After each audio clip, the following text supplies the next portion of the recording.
North to south, coast to coast, around the world. This is the Wells Report. Greetings. My name is John David Wells. Hope you're having a wonderful day today. We are closing in on the end of the midterm election season. And I can hardly wait. I am so tired of politics. I'm so tired of panicking so-called pundits and candidates and experts. It's absolute craziness. And I'm really looking forward to not having to deal with it. As a matter of fact, on this broadcast later on today, I'm going to ask you a question, and you can ponder this as you see fit. What would you like me to cover next time, to the day after the election results are mostly known? So we're going to have to talk a little bit about the election tomorrow. Okay. We're going to have to talk a little bit about the election tomorrow. So there's that. And so, but Wednesday, we probably don't have to spend a lot of time on the election. What would you like me to talk about? Think about this. I thought about puffballs in North America. You know, those little puffballs that you find, you know, in the forests, you know, filled with little spores and stuff like this. And you kick one and it's like a smoke bomb. I thought about the various kinds of puffballs in North America. I thought about meatloaf as a cultural expression. Things like that. I mean, you know, because this election garbage has just been driving me absolutely crazy. How about you? And speaking of crazy or garbage or whatever else it is, then I'm not saying that this is garbage. I'm not saying any of that kind of stuff. I'm just overwhelmed with it. You know, I am within sight of the finish line after a 2-year marathon, just like you. And I'm looking forward to doing something else besides talking about this. Just saying. Now, Donald Trump, neither garbage nor hysterical, nor a joke, is on the edge of perhaps announcing his candidacy for 2024. Several Republican operatives, this according to the Washington Examiner, several Republican operatives are reportedly on edge amid speculation that former President Donald Trump will make his 2024 presidential bid official this evening. This could happen tonight. We're going to be watching this. And if indeed former President Trump steps up to a dais somewhere and starts talking, we will immediately interrupt what we're doing and go to whatever that speech is, because he may just say, you know what, I think it's time for me to announce that I'm running for president in 2024. Confidants close to Trump believe he's chomping at the bit could expedite his timetable for debuting his comeback bid on Monday night's rally in Ohio, where he will be stumping for Republican Senate hopeful J.D. Vance and others. This according to Axios reporter Jonathan Swan. Quote, based on calls and texts all morning, Trump-Vance rally in Ohio will be very closely watched by Republicans. Speculation has reached a point of absurdity at this point. Many Republicans of varying degrees of closeness to Trump are anticipating accelerated announcement based on his recent private comments, according to Swan. In the very clipped weird jargon of people who write with Axios, they over concise themselves. This sounds no little words. Sounds like Tonto journalism. Okay.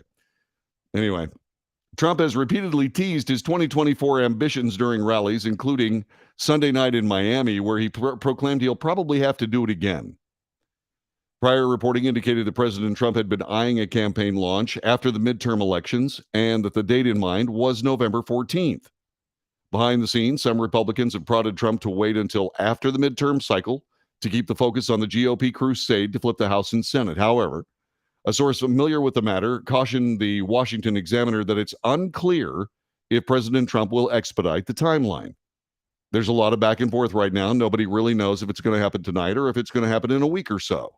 President Trump himself is the one who wants to do it ASAP. No one knows right now whether it's happening tonight or not. Over the weekend, Trump took a shot at Florida Governor Ron DeSantis, who has been polling as his top rival in a hypothetical primary, bashing him as Ron DeSanctimonious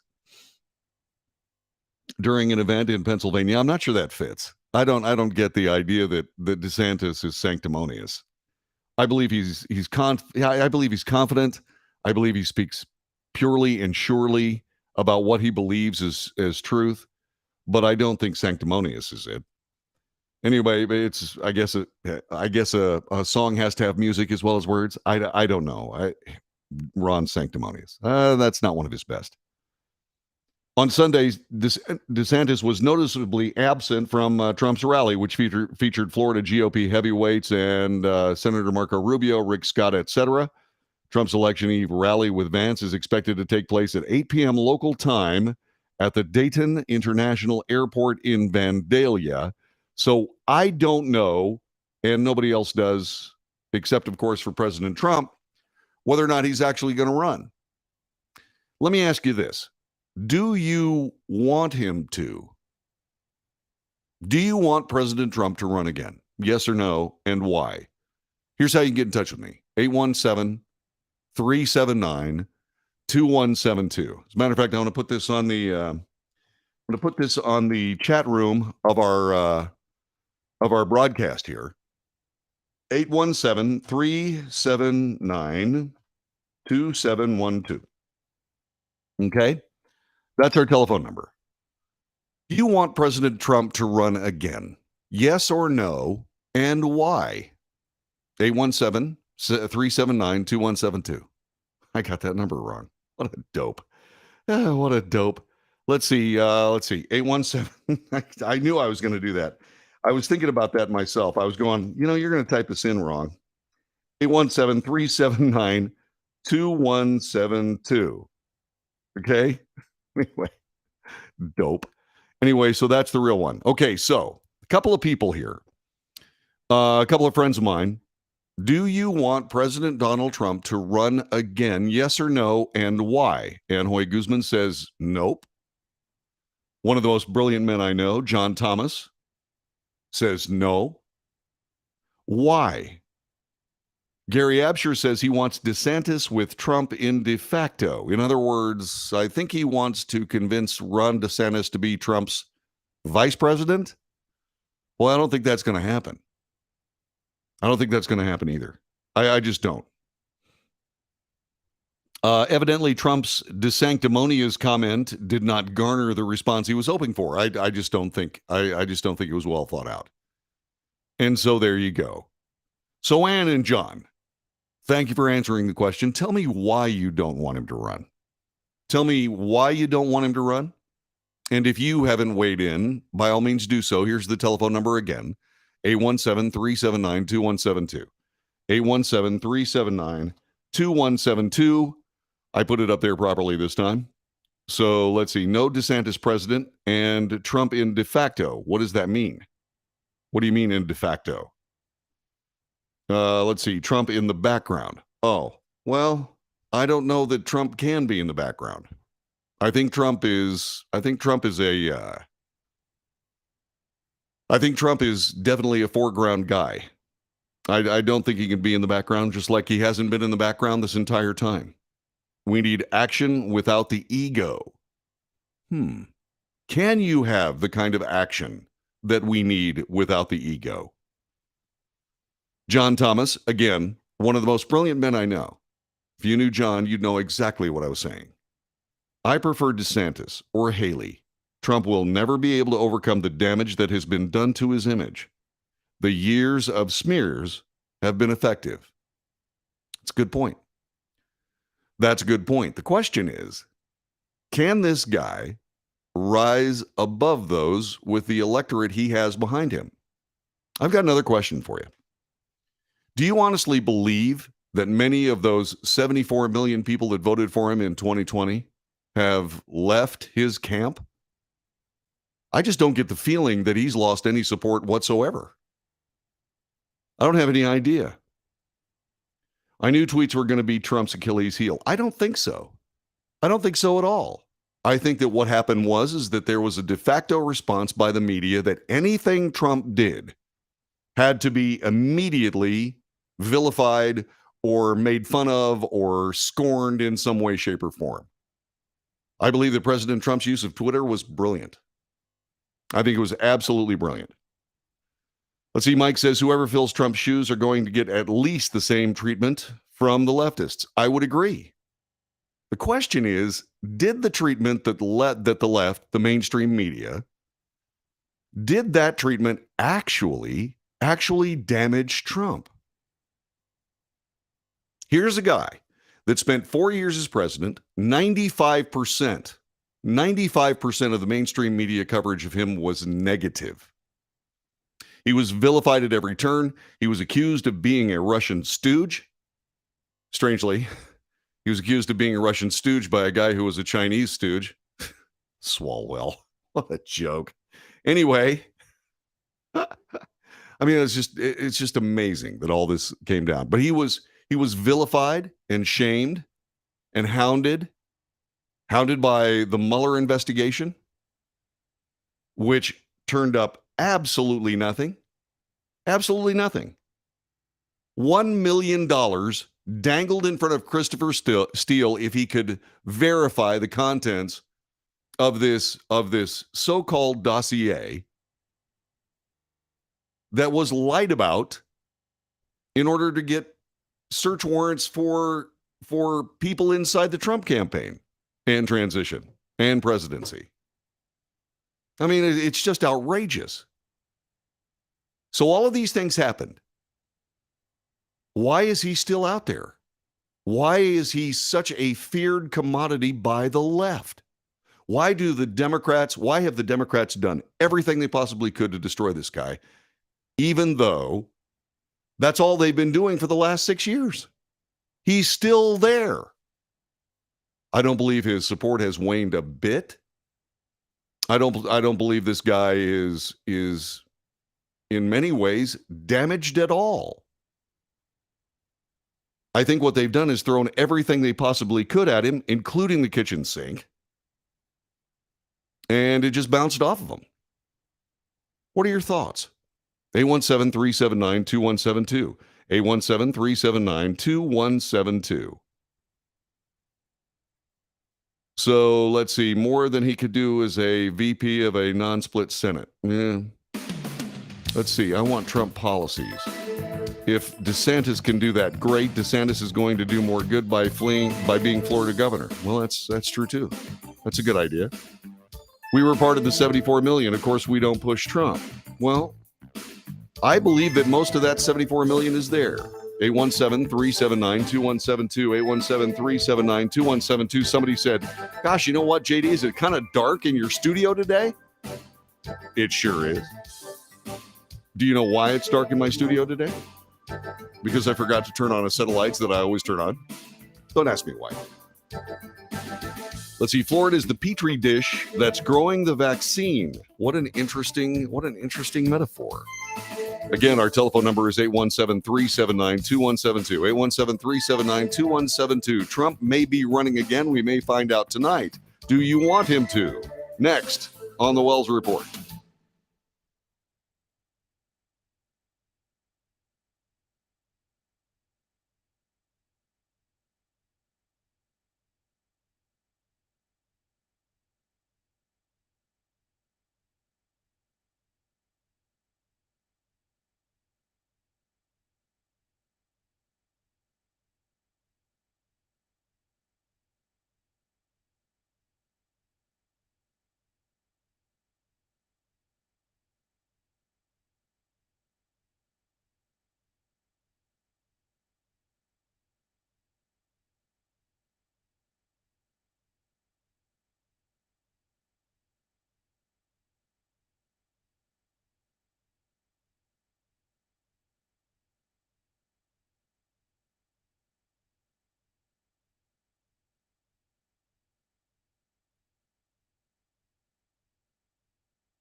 This is the Wells Report. My name is John David Wells. President Trump may declare his candidacy for the 2024 presidential election tonight. We're watching it like a hawk. We will let you know if word gets out that that is indeed what he intends to do. Do you want him to run? Yes or no? Why? Do you want President Trump to run again in 2024? Yes or no? And why? For his part, billionaire Twitter CEO Elon Musk has endorsed Republicans for the midterm election cycle. He did that today. He told voters to cast ballots for a Republican Congress. His announcement came months after he first announced plans to vote Republican earlier this year. He argued today that having a government split between two parties is ideal and noted President Biden's possession of the White House for Democrats before saying Congress should go to Republicans.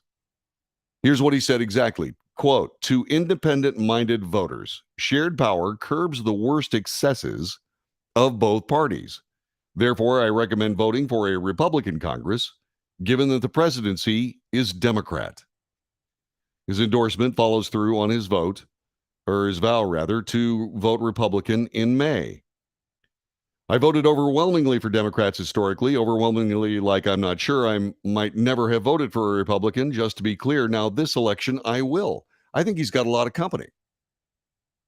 Because I believe that there is a strong Democrat Party that has nothing to do with the progressive left, that has overrun and essentially stolen the party from American Democrats. I believe there are American Democrats. But I got to be perfectly honest with you. The Democrat Party has lost control of itself. And the people that are running around making it look like the scary Socialist Party, they are the ones to blame for the Democrat misfortune in this particular midterm election. At least that's my view. This, by the way, this endorsement comes less than a week after Elon Musk took over Twitter and began making vast changes to the platform, much to the chagrin of media figures and many Democrats. Chris Murphy, the Democrat from Connecticut, set his sights on Musk last week, sending a letter to Treasury Secretary Janet Yellen, highlighting that members of the Saudi royal family are prominent investors in Twitter. Oh my. Saudi Prince Al-Walid bin Talal had purchased his stake in Twitter long before Musk bought the company, however. I want to draw your attention to the potential national security concerns arising from the recently completed takeover of Twitter by Elon Musk and a number of private investors. This according to Chris Murphy. According to a copy of the letter obtained by Punchbowl News, setting aside... You can't make this stuff up. Oh, man. Let's see. Let me double check this. Chris Murphy. Yeah, right. Okay. Anyway, setting aside the vast stores of data that Twitter has collected on American citizens, any potential that Twitter's foreign ownership will result in increased censorship, misinformation, or political violence is a grave national security concern. Gosh, Senator, I got to be perfectly honest with you. I know you didn't have to deal with any of this. I want to make this plain. There could be no more evil-minded censorship of this particular platform. There could be no more censorship, no more misinformation, or political violence. The political violence in this nation came as a result of Democrats allowing people to run in the streets and set fire to things and kill people and shine lasers in police officers' eyes and do all of that stuff in search of social justice, whatever that is. And by the way, speaking of political violence, next hour, it seems as though there are people worried about political violence in the United States. Oh my. Who do you think is going to perpetrate that political violence? Who do you think might be doing it? Will it be those evil Republicans or not? That's coming up next hour. Coming up in just a couple of seconds. What would the Republican Party do if they finally, like a dog chasing a car, catch the car? We'll talk about that next. This is the Wells Report.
This is the Wells Report. My name is John David Wells. Is the nation on the brink of a sea change politically?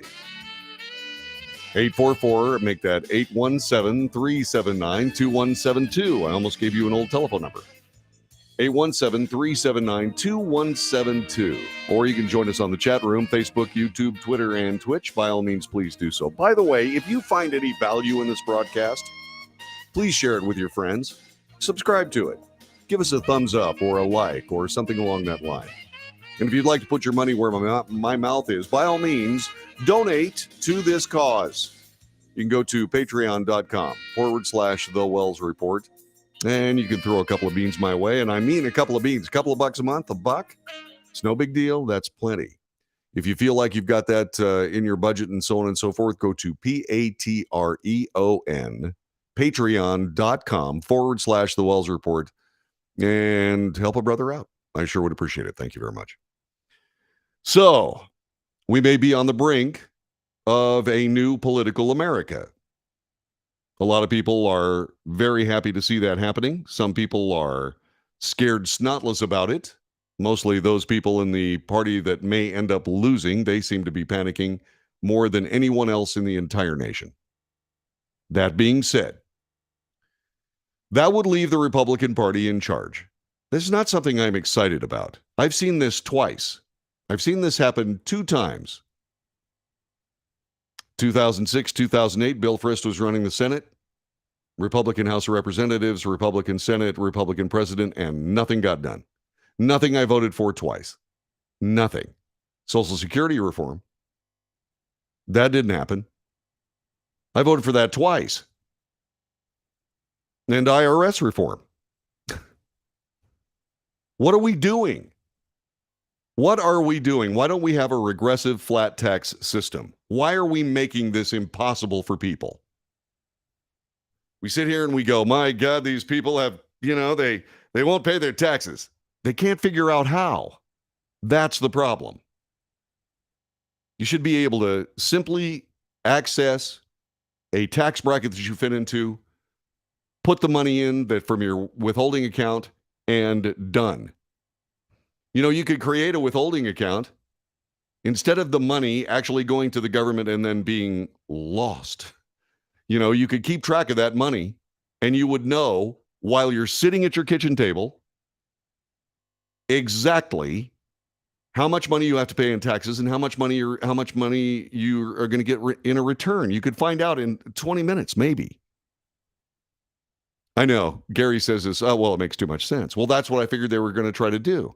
I figured what they were going to do was they were going to turn Social Security and they were going to base Social Security not on stock market craziness. That turned your retirement plan 401k into nothing more than a speculative venture. No, they ought to take Social Security and base it on government bonds. Government bonds. The average return on Social Security is about 1.5%. A government bond will pay you at least 4%. And by the way, you can will those government bonds to your kids. Why in heaven's name aren't we doing something like that? That's what I voted for. Bill Frist blew it up. The second time it happened was the first 2 years of the Trump administration. What did they do then? Nothing. So I'm not especially sure that a Republican Congress is going to do jack diddly. And by the way, if your name is Jack Diddley, please, I'm not trying to be a snot. I'm just... The midterm elections this is from USA Today. The midterm elections will determine control of Congress and with it the fate of President Joe Biden's agenda. Don't be so fast. Not so fast on that one. I'll explain why in just a couple of minutes. Democrats are unlikely to retain control of both the House and Senate, according to analysts and experts. With Republicans well positioned to take control of at least the House, President Biden is likely to face roadblocks when he finishes the last 2 years of his term. The degree to which Republicans can stall the presidential agenda depends on their margins of victory after Tuesday's election. Here's what could happen if the GOP wrests back at least some control of Washington. A GOP House would open up new investigations, a lot of them. When Democrats took control of the House as part of the 2018 blue wave, they started a flurry of investigations into then President Donald Trump's administration and his business dealings, including probes of his tax returns, and later the role he played in the January 6th Capitol attack.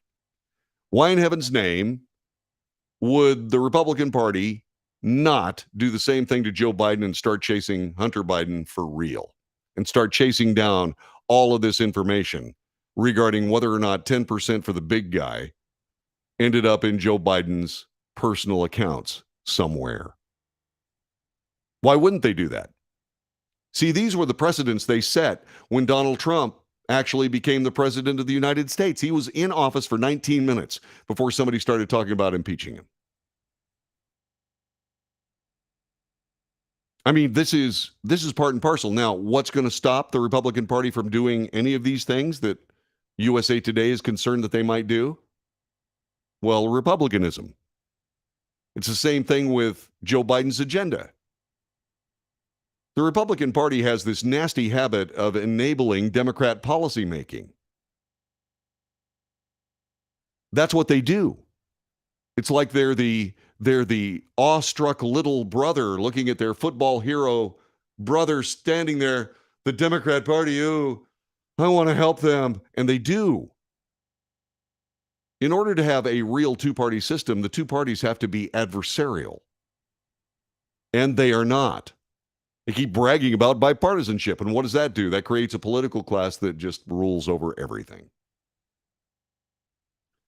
So they're worried that President President Biden and all of these investigations may happen if the GOP wins the House. Well, I could see that it happened. I could see it could happen. But I also am pretty sure the Republican Party will find excuses not to do it.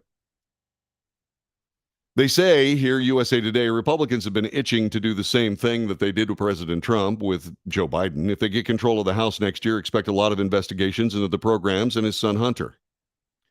Representative James Comer, the Republican from Kentucky, the top Republican on the House Oversight Committee, is expected to chair the most powerful investigative panel in the chamber. Comer has vowed to aggressively investigate Hunter Biden's financial dealings in compliance with tax laws. Republicans have questioned whether Hunter Biden has been compromised or compromised the president and the national security through his business dealings with China and Ukraine. The reason we're investigating Hunter Biden is because we believe he's a national security threat, but we're also concerned that Hunter's shady business dealings have compromised Joe Biden. Yeah, that's a good assertion. That's probably a valid assertion. So what else could happen if the Republicans win? Well, it would be a bigger platform for ultra-conservatives. If McCarthy becomes Speaker, he could have to hold together a potentially unwieldy majority, some of whose members are demanding an aggressive accounting of the Biden administration. Depending on how slim a GOP majority is, the House Freedom Caucus, which includes some of the House's most conservative lawmakers, could expand its influence. The caucus is made up of 30 members. It has so far remained neutral in leadership elections while cognizant of the power it wields. That's perfect republicanism right there. We've got a lot of power, but we're not going to use it. Yeah, but we could. But we won't. But we could. Won't. Could. Won't. Could. That's a perfect example of how the Republican Party does its business. That's right. The House Freedom Caucus, made up of 30 members, has remained neutral in leadership elections, but they're cognizant of the power they wield. Yeah, whatever. If you've got 30 votes in a narrow majority, you can be influential, said Ken Buck, the Republican from Colorado, a member of the Freedom Caucus. The Freedom Caucus has had a hand in leadership changes before. Then House Speaker John Boehner was forced to resign in 2015, in part because of the caucus's opposition to him. By the way, McCarthy's not going to face any real opposition for Speaker, in part because no rival has emerged. Once again, this is what the Republican Party could do. The threat of impeachment looms. Some Republicans have been clamoring to impeach Biden if the GOP takes control of the House. Representative Marjorie Taylor Greene, one of the Republican conference's most fiercely outspoken members, has introduced articles of impeachment against Biden multiple times. However, McCarthy has tried to temper conversations surrounding impeachment telling reporters, "We will not play politics with it." See? They'll find a way not to impeach him. They absolutely will. And the thing about it is, when they tried to impeach President Trump, I said this. The Democrat Party is trying to undo the 2016 election. They're trying to get rid of, erase, disenfranchise some 60, I think he got 67 million, some 60-something million votes and voters. And I'm going to say this.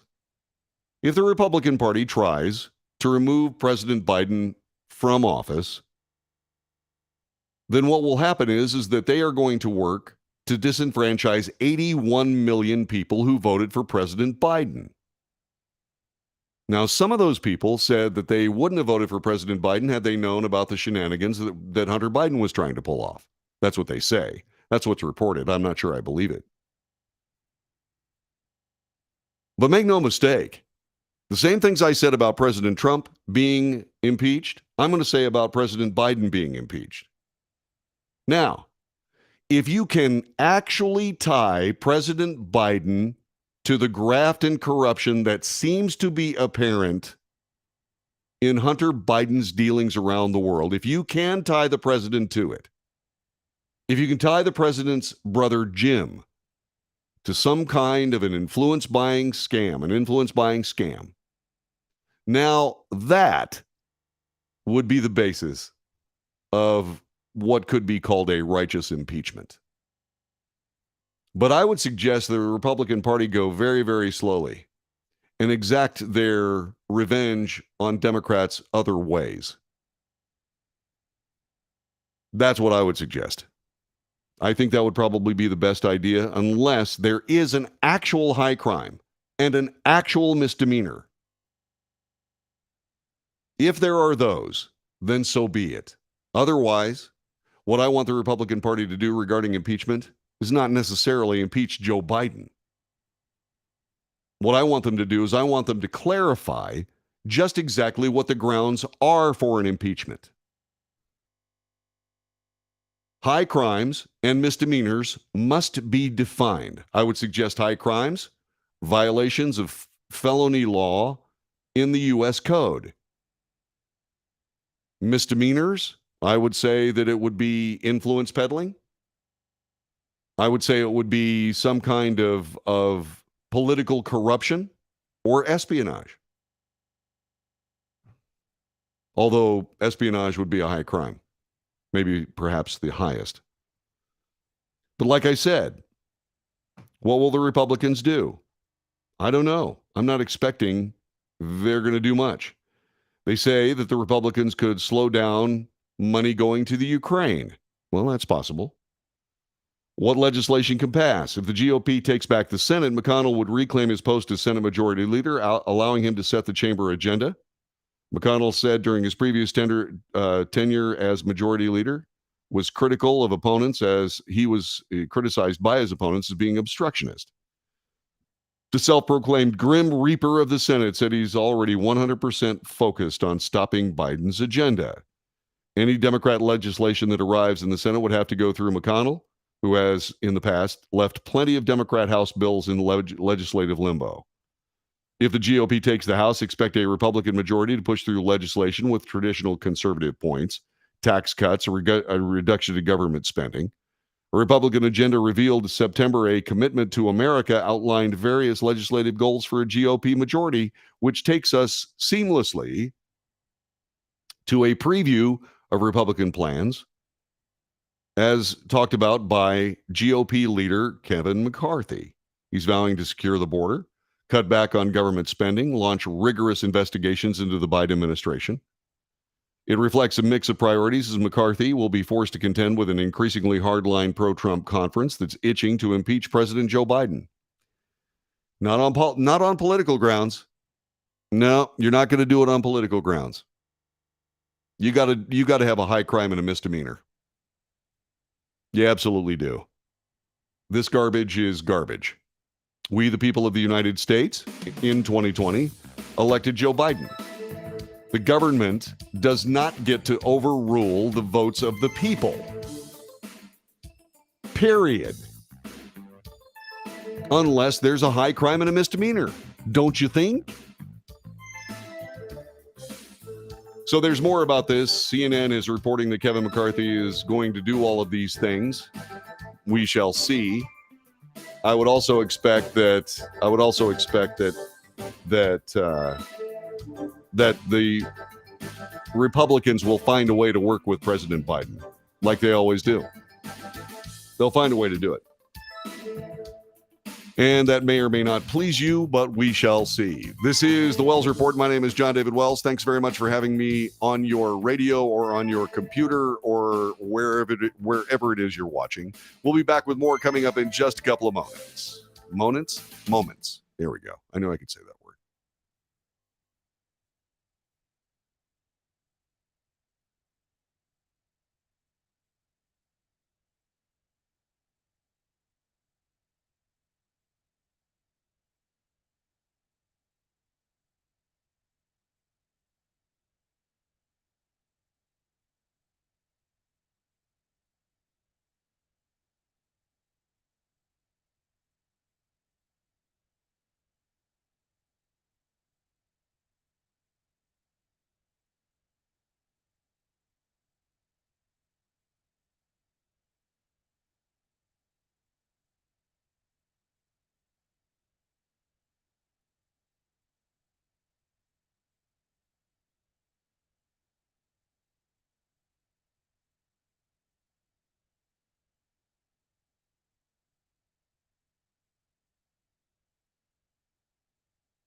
This is the Wells Report. My name is John David Wells. Our telephone number, 817-379-2172, 817-379-2172. Kevin McCarthy, in a CNN exclusive, talking a little bit about what the next steps might be should the Republicans win tomorrow. 2 days before the midterm, McCarthy outlined his plans for power, including attacking inflation, rising crime, and border security, three issues that have become central to the Republican Party closing pitch. To hammer home that message, McCarthy, who's been barnstorming the country in the run-up to the midterms, rallied here on Sunday, and that's McAllen, Texas. Rallied here for a trio of Hispanic GOP women who are vying to represent key districts along the southern border. a key part of the party's strategy for winning the majority. The first thing you'll see is a bill to control the border first. When asked for specifics about his party's immigration plans, you've got to get control over that border where you've had almost 2 million people just this year alone coming across. What should that plan be? We must finish the border wall completely. We must finish the border wall completely. That has to happen first. The only way that you can conveniently get across that border would be to go through an international port of entry. That's how you get into the United States. Period. And if the Republican Party, which I suspect they're going to do, if they find a way not to finish the border 100%, I'm going to be talking about it loud right here. Finish the border wall. Make it complete. We don't want any kind of breaches in it in any way, shape, or form. Period. The only way you can get into the U.S. conveniently, there will be people that find a way to get across. It's true. The only way you can get across conveniently is indeed by going through an international port of entry. Period.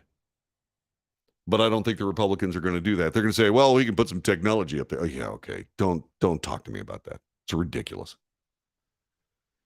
The Biden administration continues to rely on a Trump-era pandemic emergency rule, that's Title 42, that allows border authorities to turn migrants away at the U.S. border. In fiscal year 2022, amid mass migration in Western Hemisphere, U.S. border encounters topped 2 million. And by the way, these people are showing up here and they're claiming they need political asylum. And they're not from Mexico. They've already attained political asylum. They're out of the country where they're supposedly going to get killed. So why are they trying to claim political asylum from Mexico?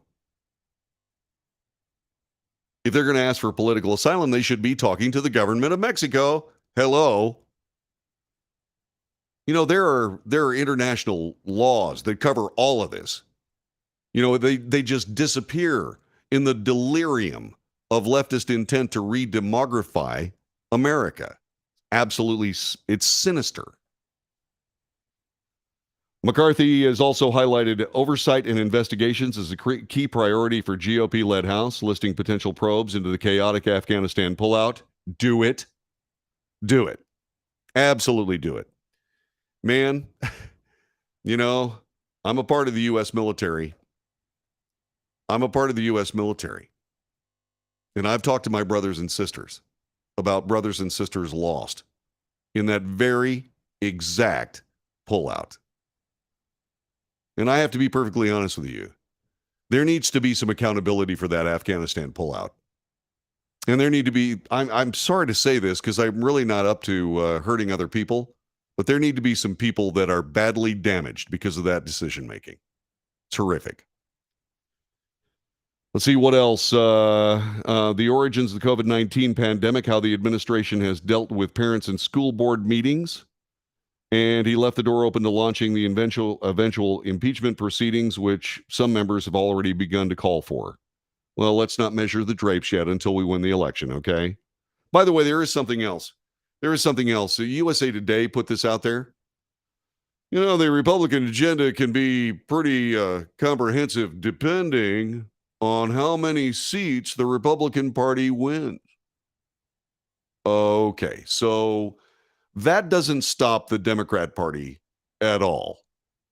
The Democrat Party has a razor-thin majority in the House of Representatives, and they have no real majority in the Senate if it wasn't for the fact that Kamala Harris will vote for Democrats when need be. Look, the situation is simple. Any kind of weakness based on whatever size the majority is a figment of a Republican or Democrat or media imagination and nothing more. Whoever wins the election, whoever wins power, will wield it. You start really getting back into the nitty gritty here. The president of the United States won by about 44,000 votes because we have the Electoral College. Yeah. Well, no, wait a minute. He had 81 million votes. No, that's not the way it works. It's not the way it works. Yeah, the Electoral College was brilliant, and I'm glad they did it. I'm glad we have it. And if you want to talk about people trying to attack democracy, so-called democracy, then what you better do is you better sit there and say, okay, so what's your standpoint on the Electoral College? What is that? Yeah, because that is a genuine threat to American Republican democracy. This is the Wells Report. My name is John David Wells. You stay right where you are. We'll be back with more coming up next hour.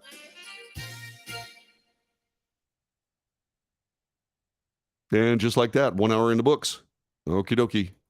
I'll be back with more following this very cool little graphic.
North to south, coast to coast, around the world. This is the Wells Report. What do we do here? Well, we report the news, honestly, fairly. What we do is we analyze that news for fact and bias, and we point that out. In short, we de-propagandize the news. Then I make commentary. That commentary is not news nor propaganda. It is just my opinion, just as valuable as yours. And that's why we debate. News, analysis, commentary, and debate. This is the Wells Report. And thanks very much for being here with us today. This is hour number 2. Had a very interesting hour in the first hour. We talked a little bit about President Trump, who may indeed declare that he is a candidate for the 2024 election. He may do that this very night. He's going to be in Ohio.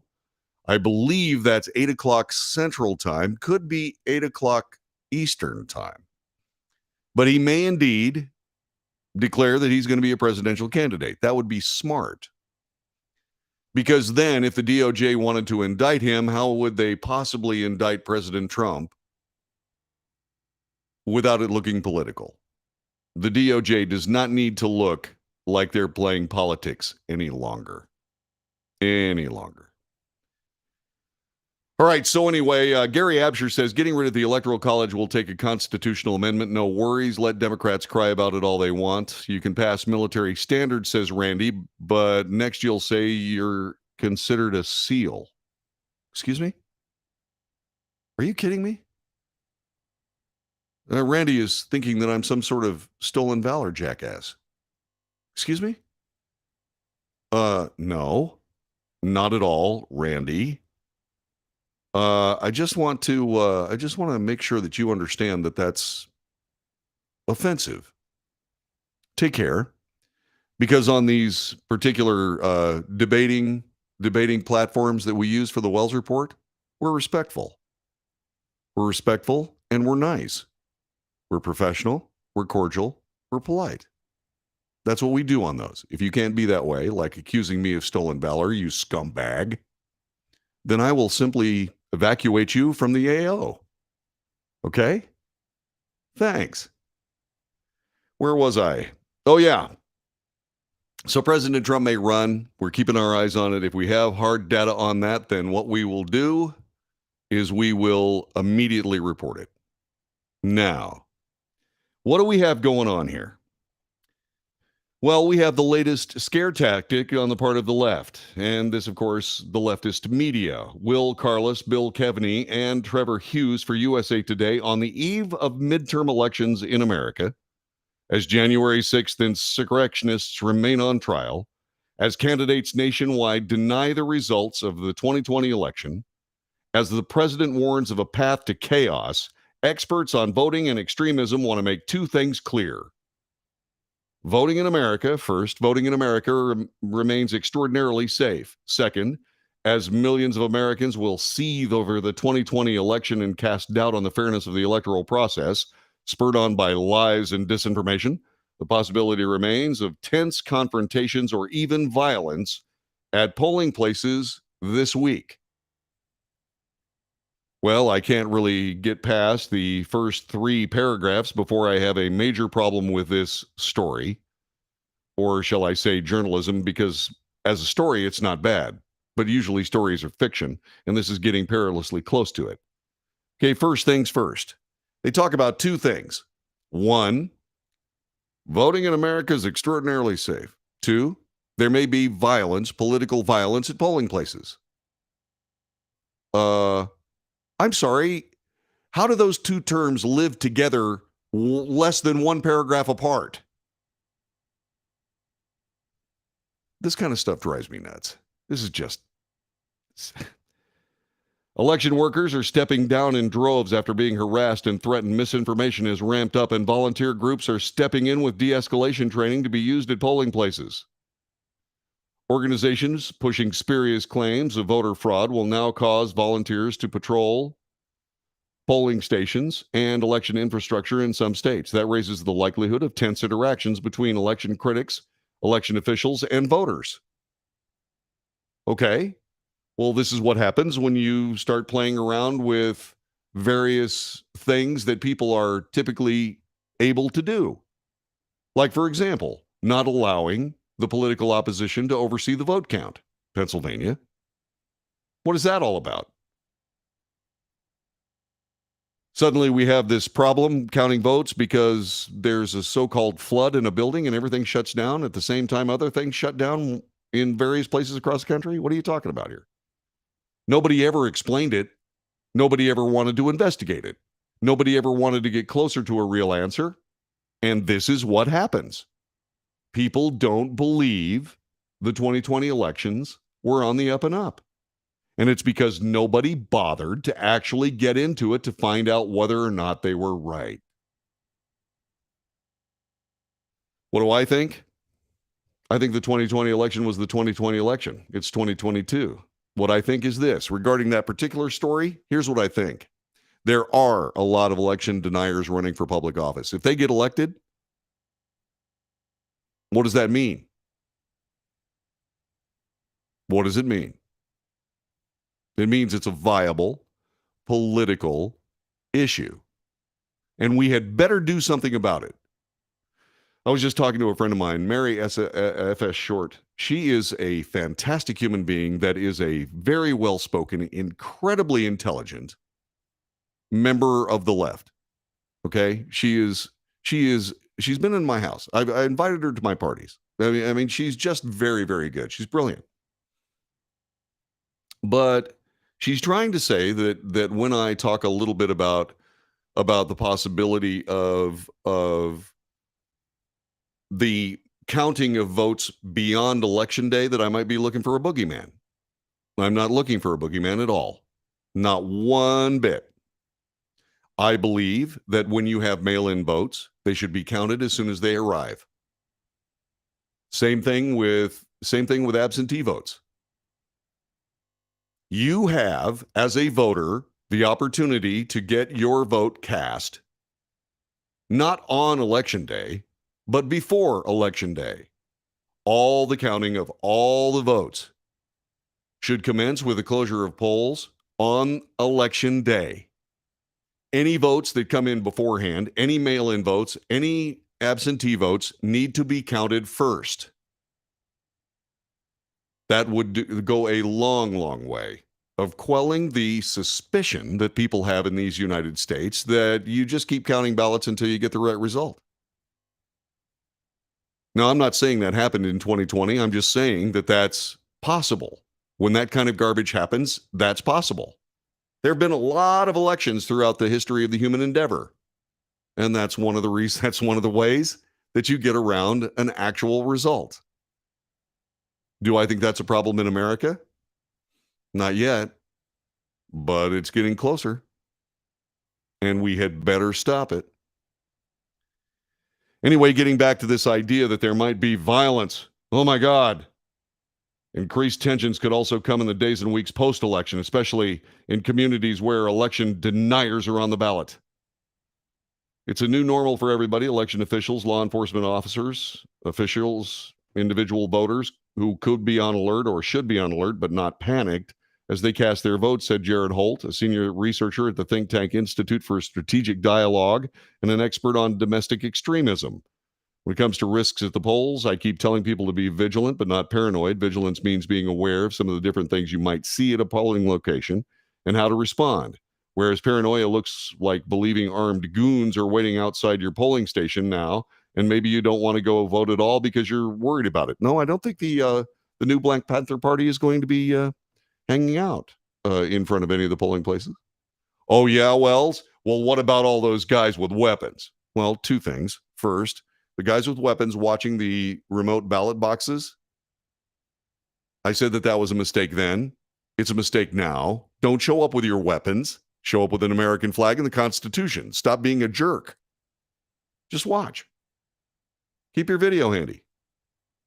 Somebody does something crazy, edit the video, send it to Dinesh D'Souza. Seriously. All you got to do is watch and observe and report. That's all you got to do. You don't have to show up with a weapon. It's ridiculous. Don't sit there with your plate carrier on. That's equally ridiculous. Just sit there. Sit there in your camp chair. Put your little fire pit out there. Sit around the fire pit, watch the ballot box, keep the video going. That's all you have to do. By the way, Mike says a Bible wouldn't hurt either. Not a bad idea. So anyway, here's the point of all this. They're worried about post-election violence. I want to ask you a question. If there is post-election violence, who will be committing it? If there's post-election violence, who's going to be pulling it off? 817-379-2172. 817-379-2172. So if there's going to be violence, who's going to be responsible for it? Will it be the Republican Party after they apparently win? They're going to go out and what? Run in the streets saying, we told you so, and what? Set fire to a Wendy's? Or will it be the American left, who, whenever they're in political trouble, send out the goons? We have seen it happen over and over and over again. Which of those two groups do you think is more likely to cause political violence? The right, very likely to win, or the left, very likely to lose? This isn't like the Super Bowl. It's not like the Super Bowl where, say, for example, in Philadelphia, if the Philadelphia Eagles lose, people go out and tear stuff up. If the Philadelphia Eagles win, they go out and tear stuff up. That's Philly. That's the way they do things there. They like it. But I got to be perfectly honest with you. I really have a pretty good idea of which of those two groups I'm talking about that are going to be responsible for all the political violence. The same people that were responsible for the last round of political violence. And probably the exact same people. What do you think? Gary says, we know who's going to be rioting. Our side complains, but we don't tantrum and tear each other's or other people's stuff up. Mostly, yeah. Yeah, that's true. Yeah. But I got to be honest, I'm asking a serious question here. Who is going to be responsible for political violence if there is any? And will they be called out if they are indeed perpetrators of political violence? You know who's responsible for calling them out, right? Well, that would be the mainstream media. Did they call out the BLM rioters last time? Nope. How about the DOJ? FBI? Nah. So if there's political violence, I'm betting it's not going to be the American conservative right. I'm just betting. I could be wrong. As a matter of fact, I've got a couple of examples of why and where there has already been political violence. I'm going to share that with you coming up in just a couple of moments. You're listening to The Wells Report. My name is John David Wells. Thanks very much for being a part of our broadcast. 817-379-2172. 817-379-2172, or join us on the chat room. Facebook, YouTube, Twitter, and Twitch.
This is the Wells Report. My name is John David Wells. Our telephone number is 817-379-2172, 817-379-2172. So if there's political violence after the election tomorrow, who will be pulling it off? Who will be responsible for it? Well, I think we have some clues that we can dwell on here. Authorities are investigating after an envelope containing a white substance was discovered by staff at GOP gubernatorial candidate Kari Lake's campaign headquarters over the weekend. Ross Trumbull, a spokesperson for the Lake campaign, confirmed that a member of the campaign staff opened up an envelope delivered to the office that contained what they called suspicious white powder. It was one of two envelopes that were confiscated by law enforcement and sent to professionals at Quantico, that's where the FBI Academy is, for examination. We're awaiting details, said Trumbull. The FBI operates state-of-the-art crime lab facilities in Quantico, Virginia. The Phoenix Fire Department was dispatched to a building near 40th Street and Camelback Road about 2 a.m. Sunday on reports of the suspicious envelopes that had been mailed in. According to the Phoenix police, law enforcement personnel responded to collect the items and secure the area. They don't tell you in this particular version of the story that they showed up in hazmat suits. They showed up in hazmat suits. They immediately evacuated the building. There have been no reports of injury. The investigation remains active, according to Sergeant Phil Krinsky. He's a spokesperson for the police department. The staff member is currently under medical supervision. Just 2 days before Election Day, our campaign headquarters remain shut down. We look forward to law enforcement completing their investigation as quickly as possible.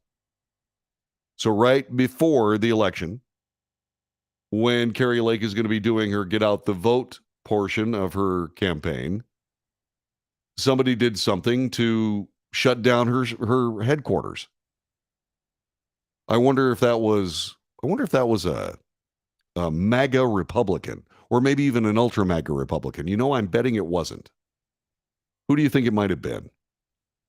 Well, if you can't beat them, terrorize them. Because that is a terroristic attack.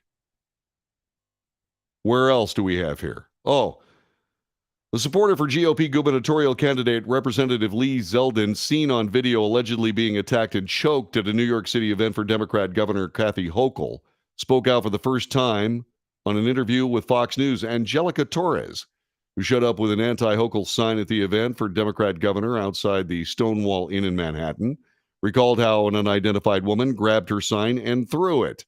When Torres was trying to retrieve the sign, she said an unidentified man, who she described as bigger than her in stature, came up and grabbed her by the neck. I saw the video. That's exactly what he did. Meanwhile, the Zeldin supporter said New York City Councilmember Crystal Hudson was also grabbing her by the arm. I was pretty much defenseless and outnumbered, said Torres. I was certainly shocked. I was definitely kind of not expecting that to happen. I can imagine. You know, we're all very peaceful and we're just there, just exercising our First Amendment, she said. We wanted our voices to be heard. The New York City Police Department told Fox News the man in the video grabbed Torres by the throat was actually helping her. I can't tell you how many people I've helped by grabbing them by the throat.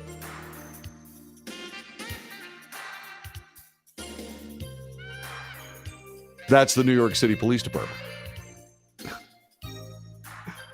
Oh, yeah, he was just trying to help her.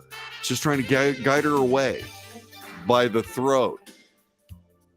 That's not how you do it. It's not how you do it. This is the Wells Report. My name is John David Wells. Our telephone number is 817-379-2172, 817-379-2172. Our chat room is humming. By all means, please share time with us. I would appreciate it greatly. Yeah. This is the day before election. I can hardly wait until Wednesday when I don't have to talk about the election anymore. We'll have to, but I'm looking forward not to doing that. How about you? Back with more in just a moment.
This is the Wells Report. My name is John David Wells. Telephone number 817-379-2172. 817-379-2172. So, if you think this show is valuable, please share it with your friends. If you believe it's valuable, subscribe to it on whatever platform you're watching it on. Pass it around to your friends. Hit the like button, subscribe. And if you'd like to put your money where my mouth is, go to patreon.com/The Wells Report. patreon.com/The Wells Report. You can donate a buck or two. That'd be great. That's all you need. Don't have to get crazy. And by the way, that's a month. That's a buck or two a month. You might be able to have that available to you. And it would help me very much. This is an independent broadcast. It's not being subsidized by anything except my wife. And I would really like to fix that. Just saying. I think it's good enough to actually live on its own. And we're going to see. And I hope that's the case. Anyway, that's patreon.com/The Wells Report. Paul Pelosi was attacked in his home in San Francisco by an illegal immigrant. And it was traumatic for him. Skull fracture, surgery, etc., etc. And I got to be perfectly honest with you, I've had a little bit of experience with threats of that nature. And it is extremely scary when someone has your address and when somebody has wished you ill and your family ill. Nancy Pelosi was notably quiet in the first few days. She's now speaking. She has spoken to CNN. She spoke with Anderson Cooper. And she revealed how she got the news that her husband had been attacked. She was scared when there was a knock on the door from the Capitol Police. Pelosi said in her first sit-down interview since the attack that she'd been asleep in Washington, D.C., after getting in the night before from San Francisco when her doorbell rang early in the morning. I look up, it's 5 a.m. Eastern Time. They must be at the wrong apartment, she told Cooper after he asked where she was when she got the news. Pelosi said, went on to say the doorbell rang again. She heard bang, bang, bang, bang, bang on the door. So I run to the door. I'm very scared. I see the Capitol Police. They say, we have to come in and talk to you. Pelosi described how her thoughts went immediately to her children and her grandchildren. I'm thinking my children, my grandchildren. I never thought it would be Paul because, I knew he wouldn't be out and about, shall we say. And so they came in. At the time, we didn't even know where he was. The violent attack on Paul Pelosi raised fresh concerns over threats of political violence, driven by partisan animosity and increasingly hostile political rhetoric, and highlighted the potential vulnerability of lawmakers and their families in the current political climate. Paul Pelosi was attacked with a hammer at the couple's home in San Francisco by a male assailant at the end of the month, according to authorities. The assailant who attacked him was searching for the Speaker of the House, according to court documents.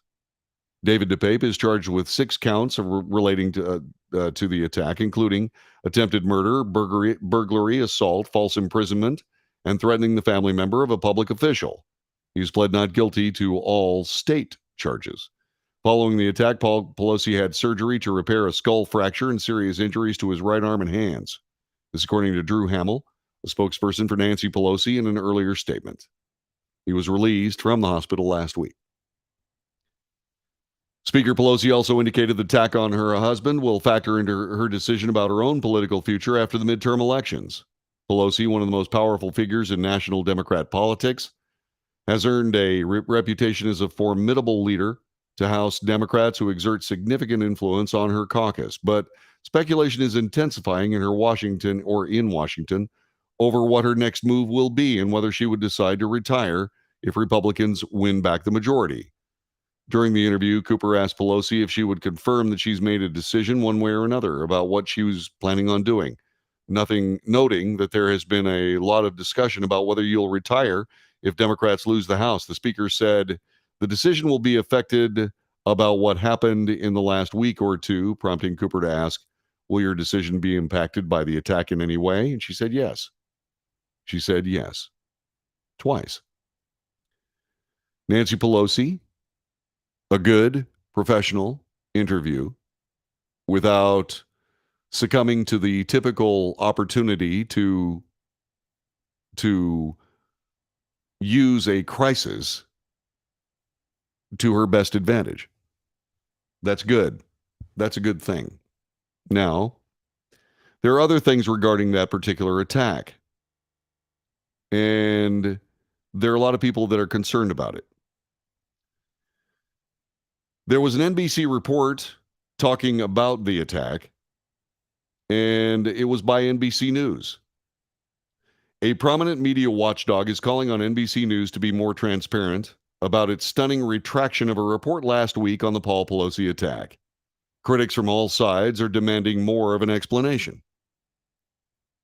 It's incumbent on NBC to be more transparent about the process and say publicly what, if anything, was inaccurate in their report. Remember, there was a well-done report about what had happened when the police showed up at the Pelosi home in San Francisco.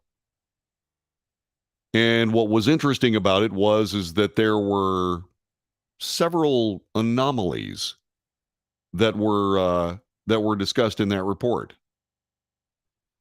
By the way, in case you're wondering, this particular circumstance comes from a guy named, let me see if I can figure out who this is. Okay. This is Steve Krakauer. Krakauer, the editor of the Fourth Watch Media newsletter, believes journalism has traditionally been skeptical. But the way NBC handled the Pelosi story is evidence that things have dramatically changed. That's right. They've abandoned the truth and chosen sides.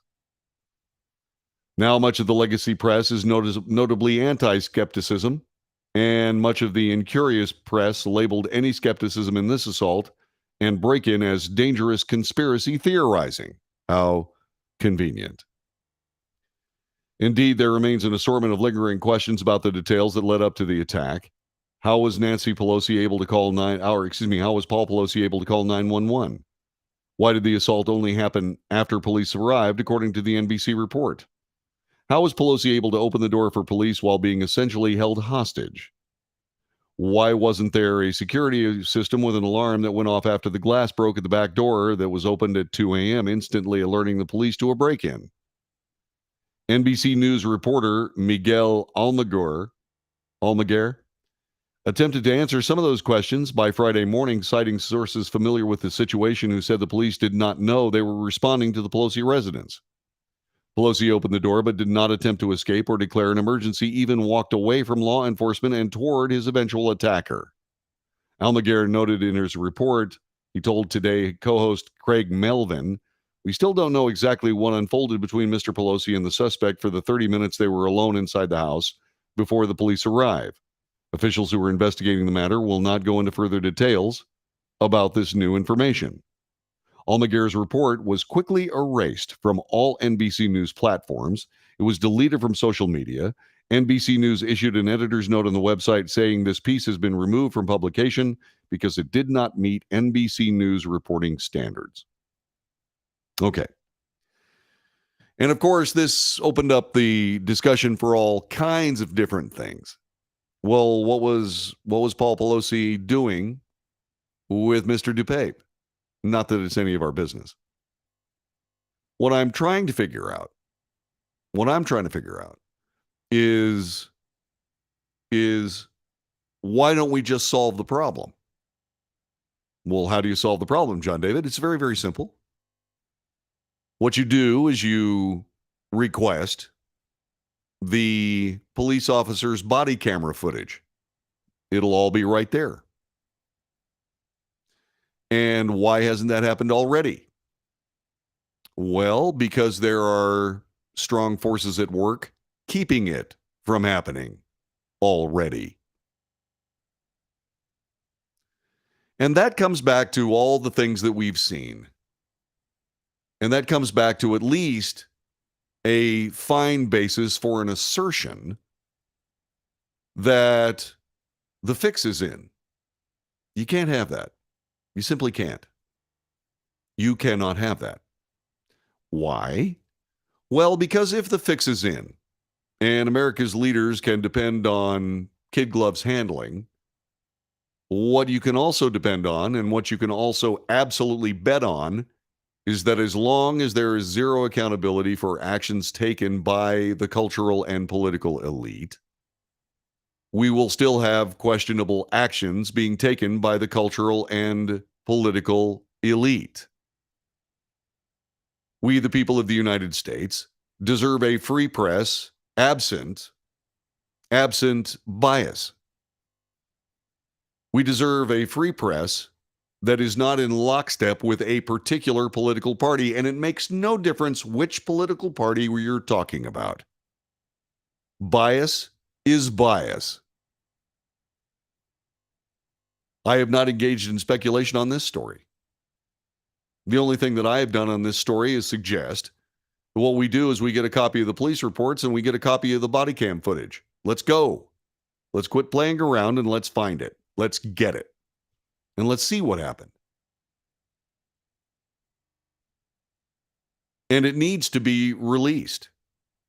If it is not released, this is why we have conspiracy theories.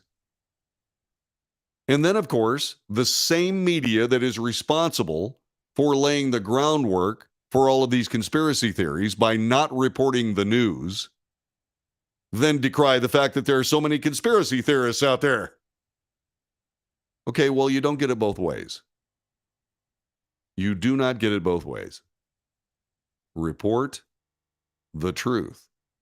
Let the political fortunes handle themselves. Just let things go where they go. Follow the facts. Let the people decide. The only thing that we can say at this particular moment is there's more to the story, which means that a real press would go and get the rest of the story. But that is not what we have. And since I don't have a San Francisco Bureau of the Wells Report, I'm not in a position to be able to do anything much about that. Perhaps someday. All I can say is that we need better reporting, more transparency among our leaders. And just let all of this fall where it goes. Just let it fall as it may. Just tell the truth. Let the politics take care of themselves. People would appreciate that a lot more. People would appreciate that a lot more. And it would make people a lot less nervous. You know, when you've got a president of the United States that will stand right in front of you, look into the camera earnestly, and lie to your face in a way that you can prove that he's actually lying to your face, that makes people nervous. Does it not?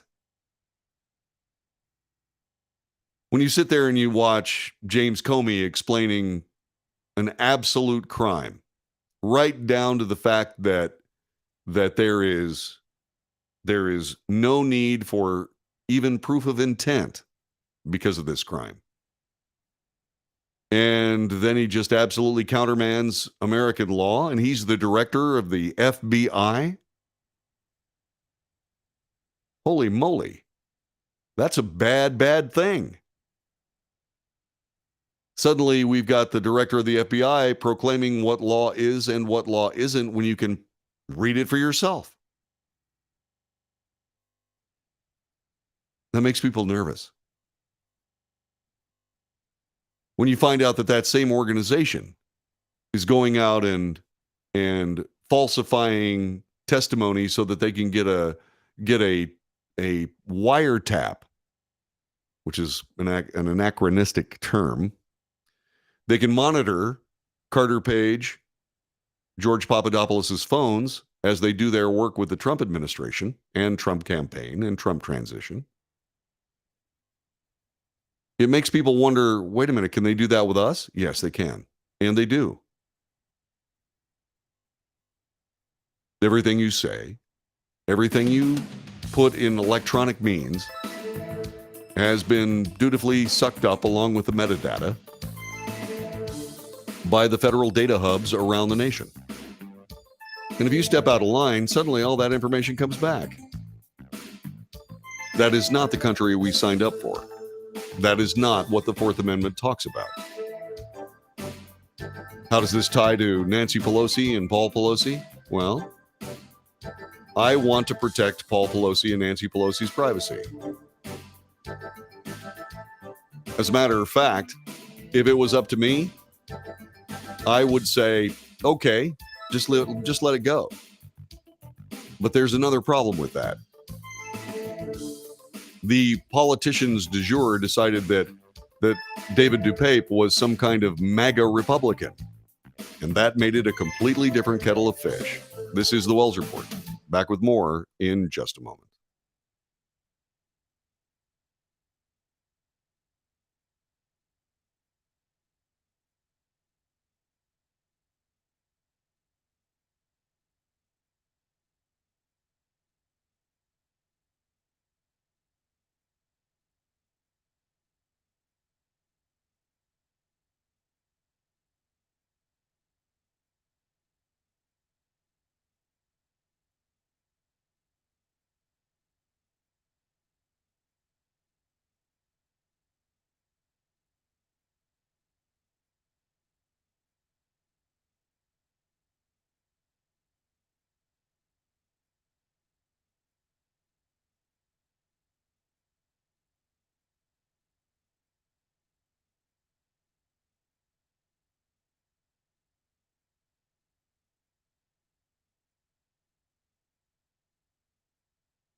This is the Wells Report. My name is John David Wells. Our telephone number is 817-379-2172. 817-379-2172.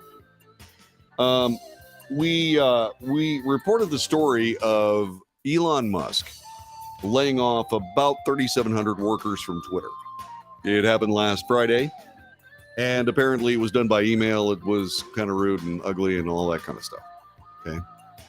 Well, immediately there was a lawsuit filed in San Francisco, and they're going to have to do something about that.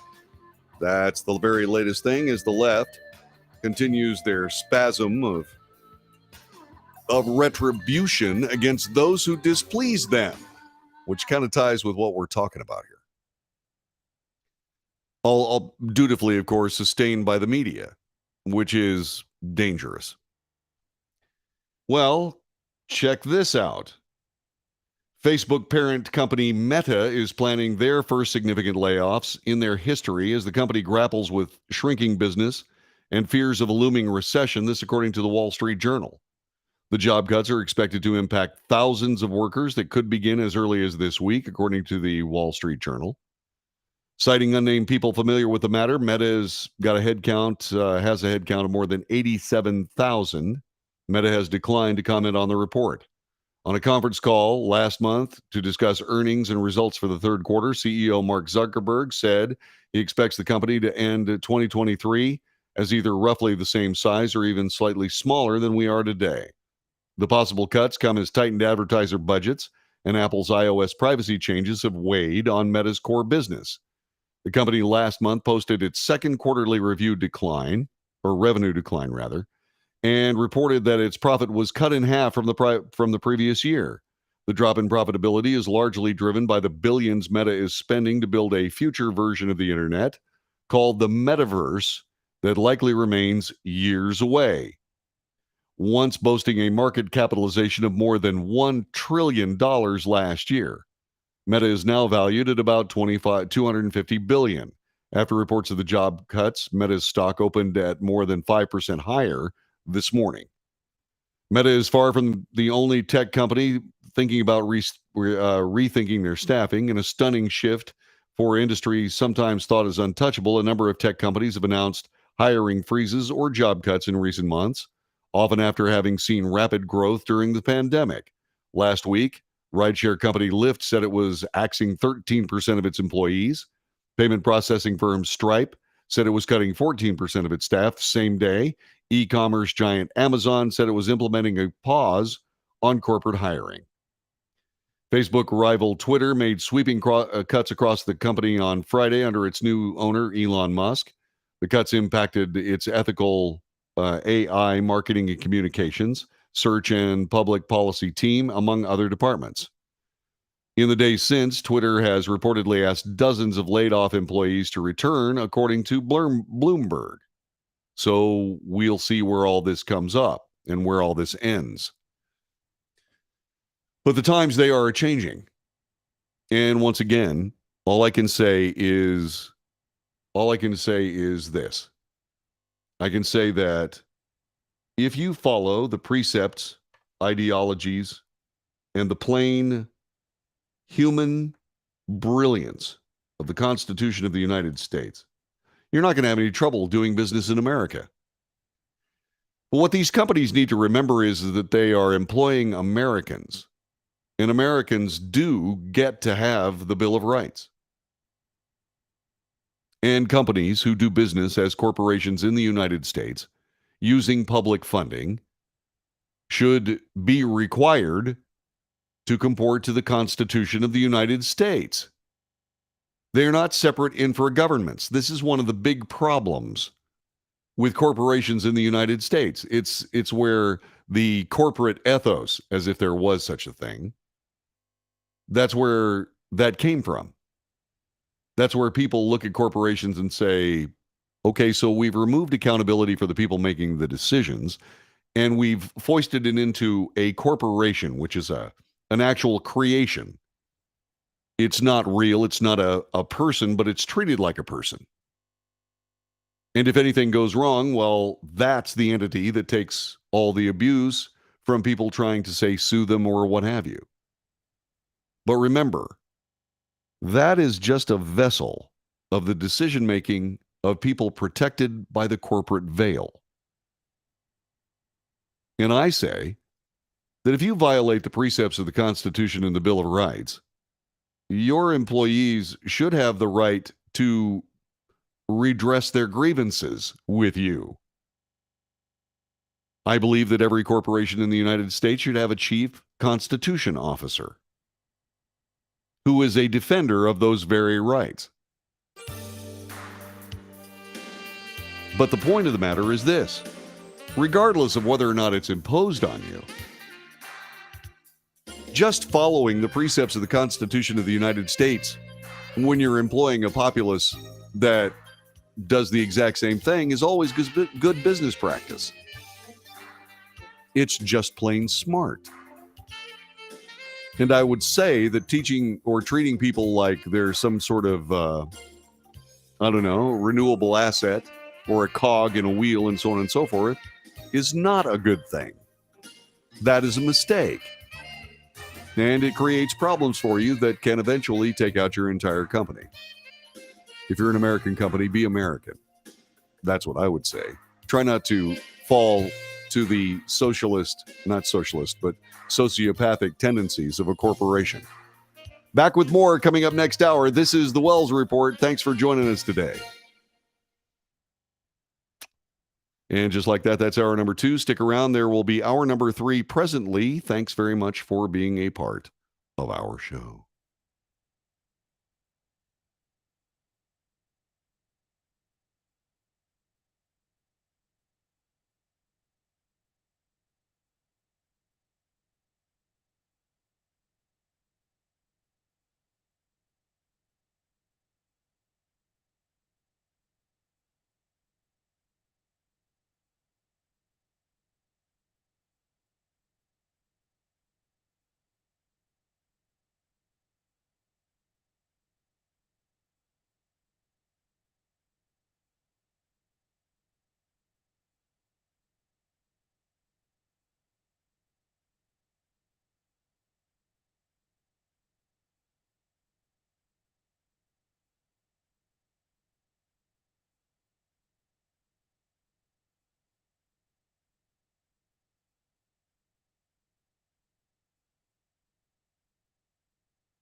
North to south, coast to coast, around the world. This is the Wells Report. Greetings, my name is John David Wells. We report the news, honestly, fairly. We analyze the news for fact and bias. We point out both. That's how we de-propagandize the news. I make commentary. That's not news, just my opinion, just as valuable as yours. And we debate. News, analysis, commentary, and debate. This is the Wells Report. Tomorrow is Election Day. And I can hardly wait until, I don't know, a couple of days after the election, when Pennsylvania finally gets the election results it wants and goes ahead and publishes them. Just saying. That being said, I'm looking forward to discussing other things. Donald Trump, by the way, may throw a monkey wrench into that idea insofar as he is, according to reports, planning to announce that he will be a candidate for the presidency in 2024. In the first hour of the broadcast, we asked whether or not you wanted him to run again, yes or no, and why. And it was amazing. The answers that we got, pretty incredible. So go back to the first hour of the broadcast and check it out. In the meantime, there is this idea that American democracy is on the ballot in this particular election. It's been talked about by Democrat politicians and campaign authorities, etc., that the big problem with this election is that there are so many people that have big problems with the last election actually running for office this time. And somehow, through a process of thought and logic that I am unfamiliar with, that leads to authoritarian rule, totalitarian government. I don't know how. It seems to me that what it would lead up to, it would lead up to fair elections for everyone. That's what I would think. I don't know where this idea that suddenly, James Clyburn, he's the House Majority Whip, says that, my God, we're following the same path that one of the greatest democracies ever, the Weimar Republic in Germany, followed, and they got Nazism. That is a conflation of absurdity that I believe speaks for itself. It's nuts. It's just plain nuts.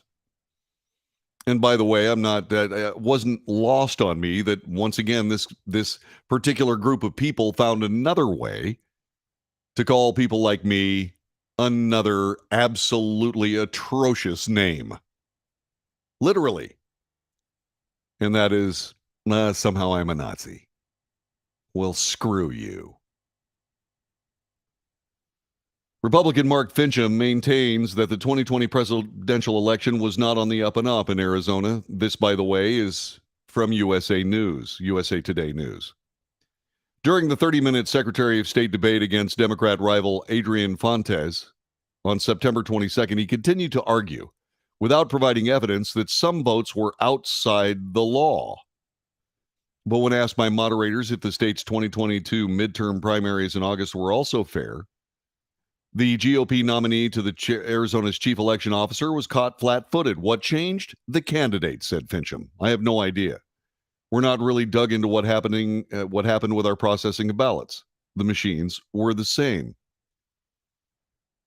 Yet Finchem is not the only candidate on the ballot this November who has peddled false claims about the 2020 election. Experts and pro-democracy groups warn could undermine the next presidential contest and subvert American democracy. This is USA Today, and this is what they're saying. Excuse me?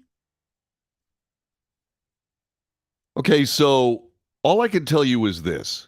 Let me share what I think about this so far. Okay? One, they keep referring to these people who believe this way, making false claims, unsupported claims, unsubstantiated claims, lies, what have you. They keep saying that that's what they're doing, and they keep editorializing in their news coverage. You don't have to sell the truth. The truth sells itself. What you have to sell is a lie. So if you honestly and truly believe, that there was something wrong with the 2020 election, you're vilified, you're stomped on, you're called a liar, you're all of these things.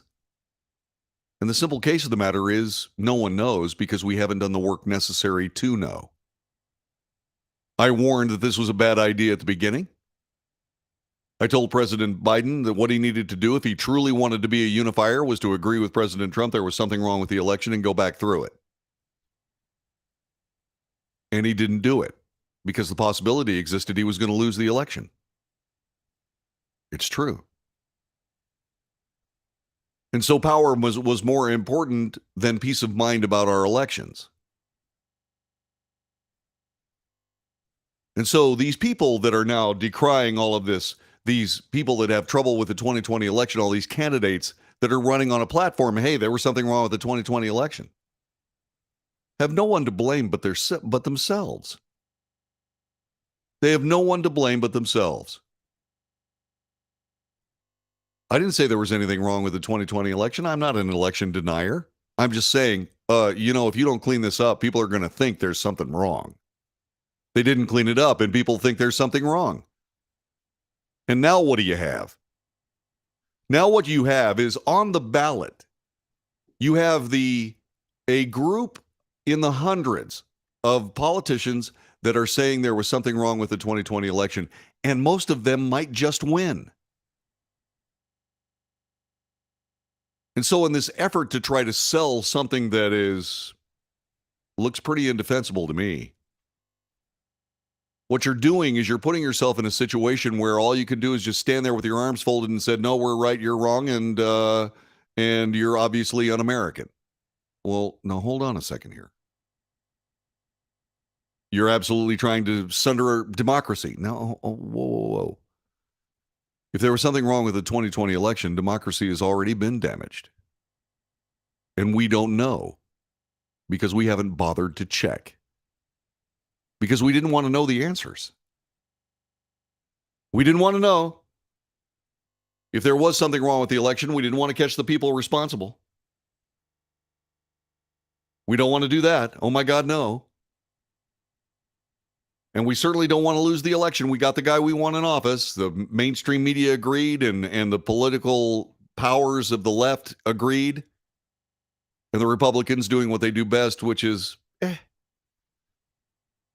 by sotto voce, by just being in a situation where they didn't protest, they went along with it. They are thus complicit. Now, again,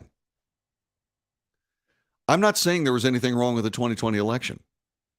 What I'm saying is the complicity, the foolishness in all of this is that they didn't chase it down when they should have, because they'd rather be Democrats than Americans. And that was a mistake. And here we are. And now we have a scenario where that decision-making for the 2020 election is on the ballot. And it's not looking like it's going to go the right way. And so what do? They try to vilify the people saying it again. And this time they're trying to turn them into some political monster that will absolutely destroy American elections for the rest of time. Holy crap, we're going to be Nazis before we can turn around and say stop. Wrong. But they don't have an answer for this. And it's on them. It's not on us. It's on them. They should have done the work necessary to stabilize the 2020 election, and they didn't do it. And it's not just the candidates that are the problem. The candidates are powerless if they don't win. So not only are you saying these candidates are just awful people, they're going to destroy American democracy. Well, what about the voters that put them in office? Is that not democracy? Just because you disagree with it doesn't mean that it's not democracy.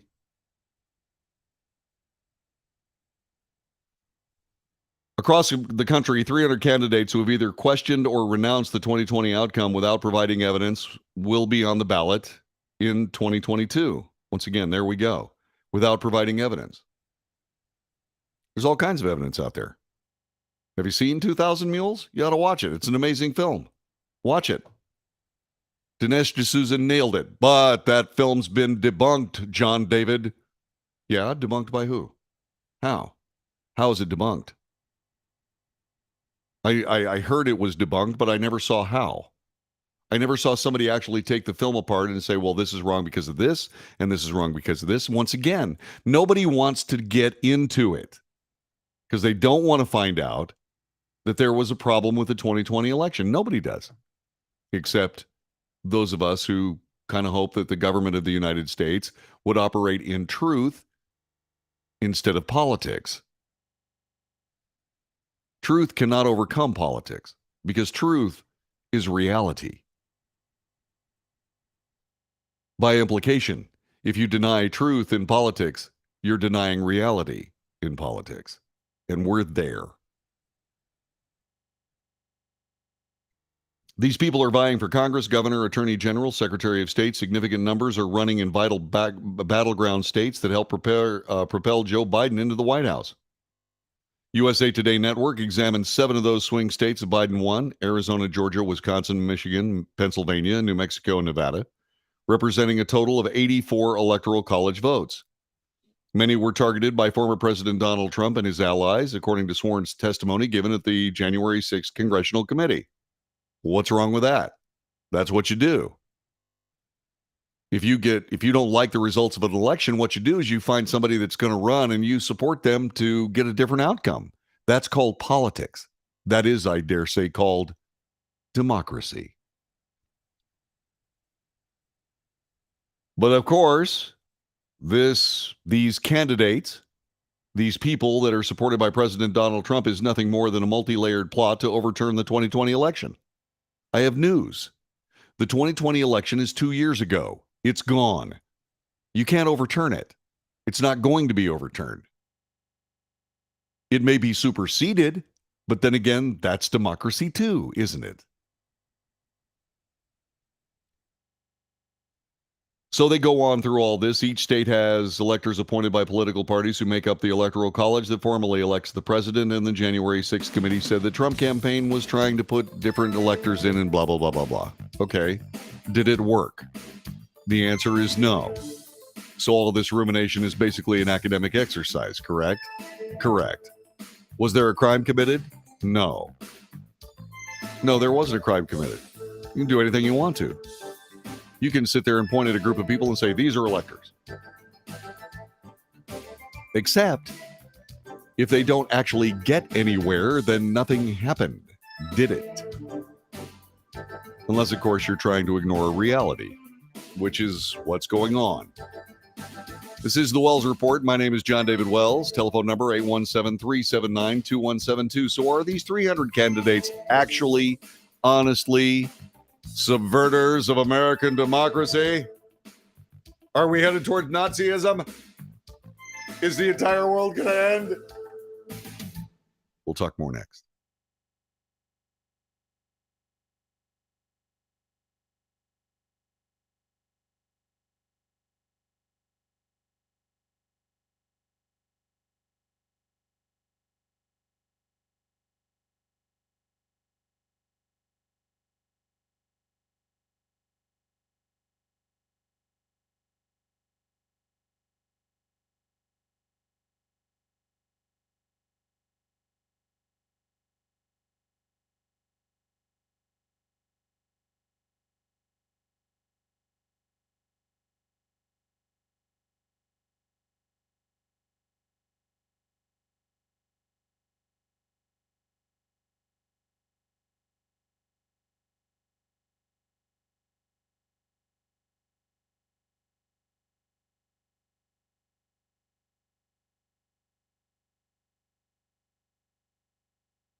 This is the Wells Report. My name is John David Wells. Our telephone number is 817-379-2172. 817-379-2172. Also in USA Today, this is what we feared. Latinas are the largest group of women of color affected by abortion bans. This is propaganda. This is propaganda. It's also racism on display. Systemic racism on the part of the mainstream media. I'm not going to call out USA Today. It happens all over everywhere with every part of the American media. Is USA Today a part of it? Sure. I mean, when you look at this, the headline on the front page of USA Today when I grabbed this article was Latinas threatened by abortion bans. Threatened? How? How are they threatened by an abortion ban? And once again, there's this need to propagandize this for political effect. Why are they saying that Latinas are the largest group of women of color affected by abortion bans? That is poppycock. Planned Parenthood has, committed 55 million abortions in black communities from one end of the country to the other. 55 million. 55 million. Latinas don't represent a particle of that number. They just don't. But here we go. Christine Fernando. This is what we feared. Latinas are the largest group of women of color affected by current or potential state abortion bans and restrictions. How about this? How about say no? How about not needing an abortion as opposed to needing one and having trouble finding one? How about being responsible for your body that you say is yours and you will do whatever you want to with it? Fine. Protect yourself from somebody else's life growing within you. How about that? Of course, that level of accountability is just not talked about, is it? Okay. And so, more than 60.5 million Latinas, 42% of Latinas ages 15 to 49, live in 26 states that have banned or are likely to ban abortion, according to a report by the National Partnership for Women and Families and the National Latina Institute, blah, blah, blah, blah, blah. So why is this happening?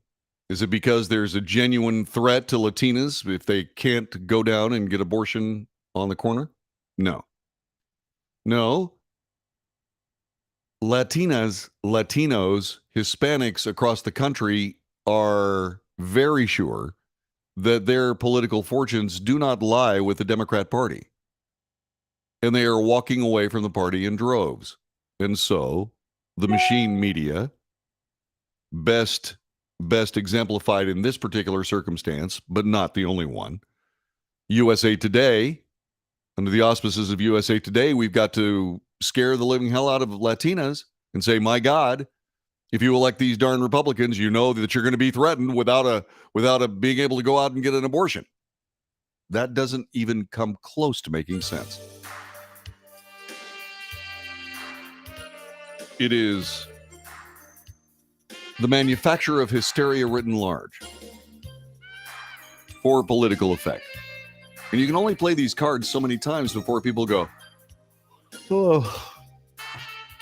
It's like calling people who voted for Trump to terrorists, Nazis, fascists, so on and so forth. It's like, oh, what else you got? It's a mess.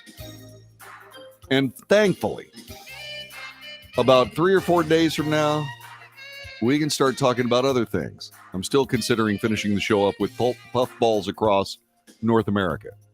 Which are the ones you can eat and which are the ones you can't eat, and so on and so on. I'm thinking about that for the last half hour. Probably won't do it, but you never know. This is the Wells Report. Back with more in just a couple of moments. You stay right there.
This is the Wells Report. My name is John David Wells. Our telephone number is 817-379-2172, 817-379-2172. If you like this broadcast, if you find value in it, please share it with your friends. Please subscribe to this broadcast on the platform you're watching it on now. Do me a favor and give us a thumbs up or a like or whatever they have that says, hey, you know what? I like this show. That'd be great. And also, if you feel like actually helping the show out, by all means do so. Go to patreon.com/The Wells Report and give us $1 a month. That's all it takes. $1 a month. Be just fine. And you can go to Patreon, patreon.com/The Wells Report. Would love to be able to, keep this show rolling. But it's got to pay for itself. And so far, not so much. So if you think it's valuable, please, by all means, just throw $1 at it every month. I would appreciate that immeasurably. This is the Wells Report. I am John David Wells. And I got to tell you, I don't spend a lot of time reading the Daily Beast. The Daily Beast is, it's kind of a screed, actually, but in this particular case, they've got something that we ought to pay attention to. Here's the headline. Pollsters have no effing idea what's going to happen this election. What's fascinating about that is it's not because of a bunch of learned people at the Daily Beast saying these guys don't know what they're doing. It's the pollsters themselves saying this. Thanks, guys. Thanks so much. If the pollsters and handicappers end up being spectacularly wrong on election night, there's only one group that won't be too surprised, the pollsters and handicappers themselves, says the Daily Beast. The 2022 midterms could go exactly as modeled. A 20-some-odd seat pickup for Republicans in the House, maybe a 51-49 GOP Senate. But the people who watch these races the closest also warn they might be wrong in decisive ways in either direction. No one really knows for sure because, like every election, pollsters are extrapolating their best guess based on a set of assumptions. But unlike previous elections, the assumptions are getting bigger. According to David Wasserman, the U.S. House editor at the Cook Political Report, the big problem is that response rates suck. Yeah, they do. You know why? Because people don't want to have anything to do with polling during a political circumstance because it's been overused and people are beaten up over it. That's all there is. They just don't want to have anything to do with it. We're down to 1% of people on a good day who are willing to talk to a pollster for free. And that's the only way you can get it done. You can't talk to a pollster if you're going to you don't want to pay people that you're asking. Okay, they do that in focus groups. But that's not what you want to do. You don't want to pay people for their commentary. You actually want to find people that will give their commentary. And in order to do that, you have to ask fair questions. And people know what a fair question is. And they don't. It's called push polling. What they do is they come to a preconceived notion and then craft a question around the answer that you want so that people are drawn to the answer that you want. And then you say, see, polls say. Well, like I said, there's so many people that are responsible for their own misery. And pollsters are certainly one of them. Wasserman, perhaps the top handicapper of U.S. House races, says everyone's trying different ways to solve partisan non-response bias, essentially a measure of how a poll isn't representative of the actual population. But that means every pollster was making a different assumption about who's going to show up on November 8th that may or may not be accurate. Correct. Absolutely correct. Part of the issue is Republicans seem less and less inclined to answer poll questions. Another part is the pollsters are being less transparent about their methodologies to correct those types of difficulties. We are, in many respects, stumbling through the dark with headlamps and flashlights. We have a vague understanding of where these races stand, but there are bound to be surprises. Yeah, Yeah, we've seen that, haven't we? Nate Silver, the founder and editor-in-chief of the data-driven news site 538, expressed many of the same concerns. The quick version is polling is getting harder because fewer and fewer people answer phone calls from unknown numbers. And among those who do, it's still a fairly big ask to ask them complete a long survey at the time of declining civic trust. See how all this stuff goes hand in hand? It's very, very much like a roof. You start at the bottom and you lay these shingles down and you work to the top. That's how all this works. If you start skipping around and you start doing other things, you don't have a roof that will keep the rain out. And that's where we are right this minute. These people have created this entire mess. So people who do respond are unusual in some respects in ways that you may or may not be able to correct for. And there may also be the risk of overcorrecting. Of course. Silver noted that online polls could avoid some of these problems, but they introduce others, namely that it's hard to get a truly random sample online the way you can with phone numbers. Right. And you know why this is? Because people know way too much about us based on our phone numbers. Once again, it's that privacy thing. You know, we are responsible for our own intellectual property. And it's high dang time that we have our ownership of our intellectual property, which means you don't get to go into my phone and see where I've been browsing because it's none ya business. Anyway, maybe that's a law we can get passed sometime in the near future. I don't think that polling is irretrievably broken, but we shouldn't expect to pinpoint accuracy. And there is no necessary correct gold standard on a way to conduct a poll. No one really knows if the polls have systemic problems this year. While 2020 polls undercounted GOP support, the 2018 midterm polls were pretty much dead on. But I think it's sunk in more that after 2020 that polling may be hard to fix. And even numbers nerds like me are approaching polling with a bit more skepticism. Yeah.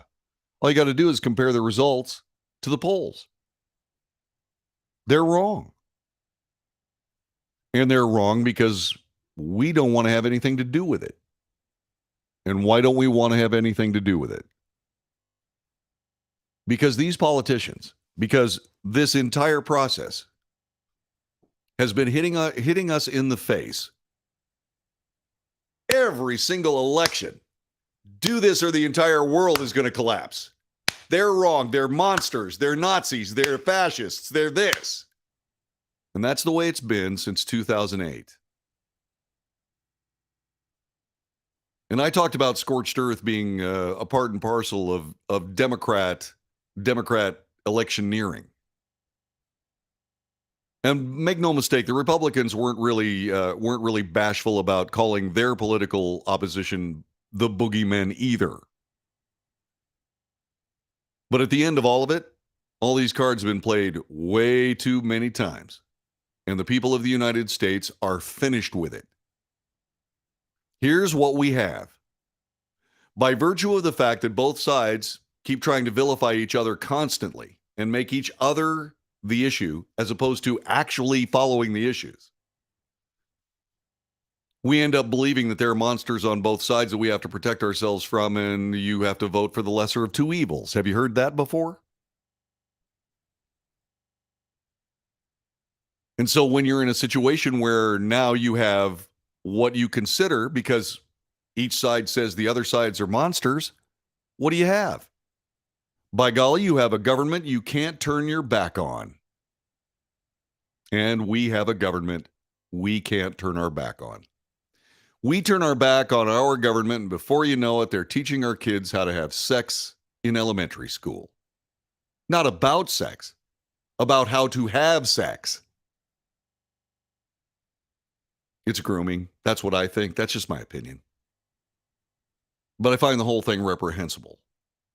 But that's what happens when you have a government you can't turn your back on. So consequently, we have to keep focusing on this government we can't turn our back on. And it gets tiresome after a decade or so. You're sitting there going, Really?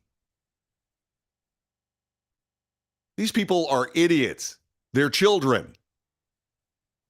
They're running around making stupid statements about everybody else, vilifying their political enemies, and it makes the problem worse. And then somebody calls you on the phone and said, "Hi, I'm with polling." By the way, the uh-uhs were part of the name. Don't ask me to spell it. And you go, buzz off, click. You know, I take part in that polling. I do. I take part in the polling. And I do so because I think it's the right thing to do. And besides, I have been pummeled by all this stuff now for decades. I've been pummeled with this political garbage for decades. And I have to say that I'm kind of immune to it, so I don't have any problem talking to a pollster. But am I the right guy to give my point of view? Probably not. I'm way over-informed on the process. I'm over-informed on everything. And that's not to say that people that don't do this for a living or people that don't feel the same way about this country that I do are somehow lacking. They're not lacking. You want to talk to the average human being.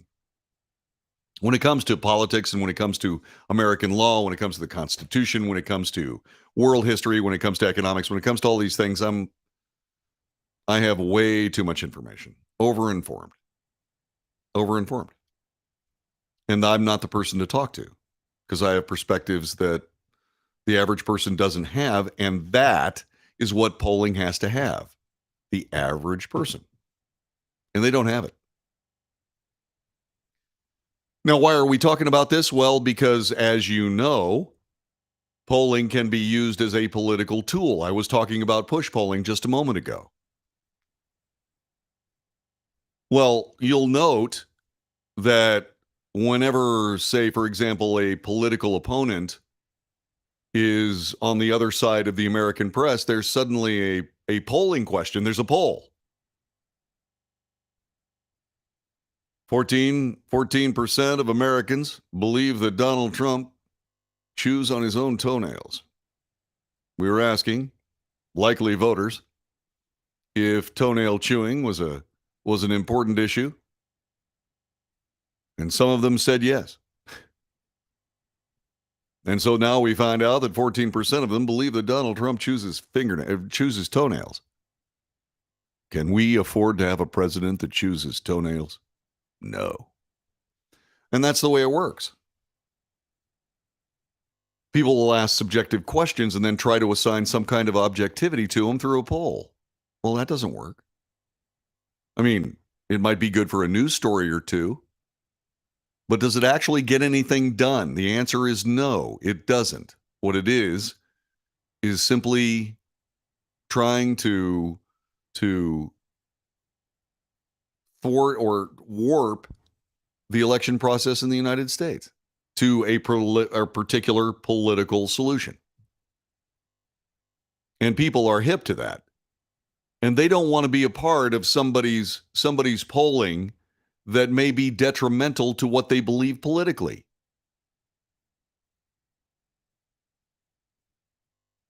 And once again, all these companies have done it to themselves.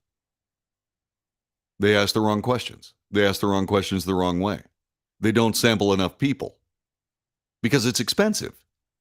It's expensive to sample the kind of people that you have to have. Basically, you got to have there's a particular formula. I happen to believe it's way too small to get a particular small universe of the American public. I think it takes about, give or take 40,000 people. And you can't have these polls coming out every week if you have to talk to 40,000 people. The workload is enormous. Then you have to reduce the data, and then you have to weight it. In other words, if you got 80% of Latina females, then what you do is you add 20% to their totals. See what I mean? It's called weighting. And what you try to do is you try to come up with a line that's fair and flat. But in doing so, just as they said in this particular article, you can make serious mistakes. And we spend way too much time talking about polling in this country, especially when it comes to politics. We spend way too much time talking about politics. And Americans are getting tired of it. What is the cure? What is the solution? Glad you asked. Here's the solution. We need to have about, 12, 16 years of a government that doesn't do much at all. Let's hope that we suddenly get there. What do you think? Back with more in just a moment. This is The Wells Report.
This is the Wells Report. My name is John David Wells. Our telephone number 817-379-2172.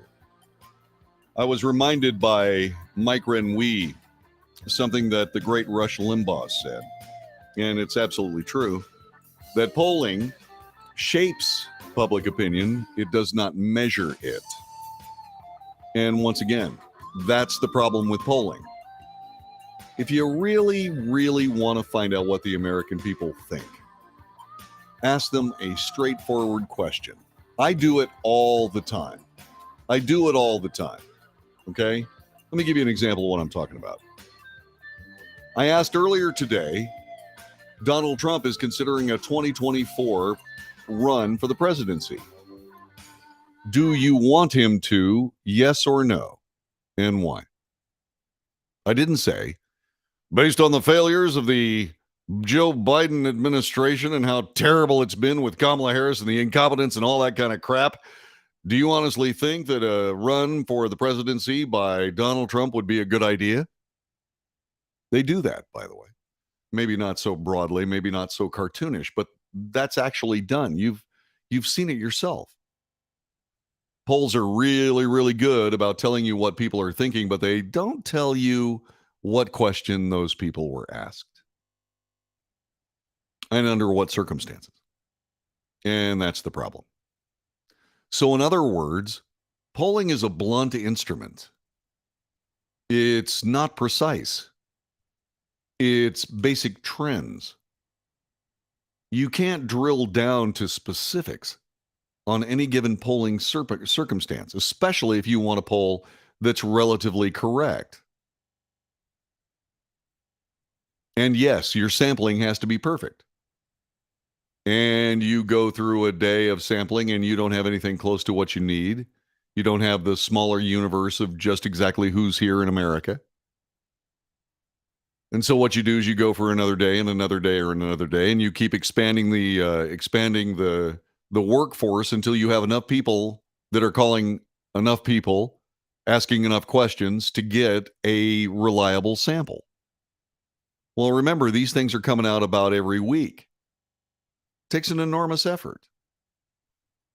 And then when you have polling companies that really don't care and are truly trying to shape public opinion instead of measuring it, well, that puts a whole bunch of mud into the water. And that's where we are. That's where we are. Yeah. So what's going to be happening? Well, tomorrow, the Justice Department will deploy election monitors to 64 locations on Election Day to ensure compliance with voter access law and to prevent intimidation and interference. President Joe Biden will just finish stumping for New York Governor Kathy Hochul in her reelection bid, part of a final tour of stump speeches supporting Democrat candidates. Former President Donald Trump will have a rally in Ohio tonight. He may announce that he's running for president in 2024. He has just recently held a rally with Republican Senator Marco Rubio. That happened over the weekend. Biden, the Democrats are facing some of the darkest forces in U.S. history. Where does this guy come up with this stuff? The Democrat Party is up against some of the darkest forces in American history. These MAGA Republicans are a different breed of cat.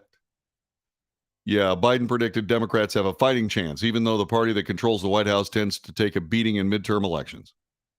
We should be being blown away, Biden said. Instead, he's optimistic about the House, and Democrats have a shot at keeping the Senate and increasing it.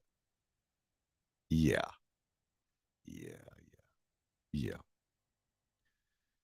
And let's see what else. Oh, here we go. This is good. Just how much of a racist are you? Well, President Joe Biden warned in a radio interview Republicans will undo the progress that Black Americans have made under his administration if GOP gains control of the House and Senate. Every single thing I proposed, with virtually one or two exceptions, the Republican Party has been against it. Yeah, it's because it's stupid. Biden said during the talk radio program, Keeping It Real with Reverend Al Sharpton. The interview was taped Sunday and broadcast today. Biden cited several initiatives his administration has pursued that have benefited Black Americans, including student loan debt forgiveness, which hasn't happened yet, $5 billion in funding for historically Black colleges and universities. I believe Trump did that too. As a matter of fact, I think he made it permanent. Cutting the cost of prescription drugs. No. And the appointment of the first Black woman on the U.S. Supreme Court. Yes. Yes, indeedy. Yeah, and then, by the way, you don't get to complain about institutional racism when you take pride in the appointment of the first Black woman on the U.S. Supreme Court. See, what you really need to do is you need to say, we got the best jurist in the entire United States, and she just happens to be a Black woman. That's not racism. Yeah, okay. So there you go. That's the Wells Report for today, and I want to thank you very much for being a part of it. Once again, if you find value in this show, share it with your friends. Subscribe to it on the platform you're watching it on. Give us a like. Give us a thumbs up. Do that. And, oh, by the way, you can also do something else. You can support us financially if you want to. Go to patreon.com/The Wells Report. Throw us $1 every month. $1 a month.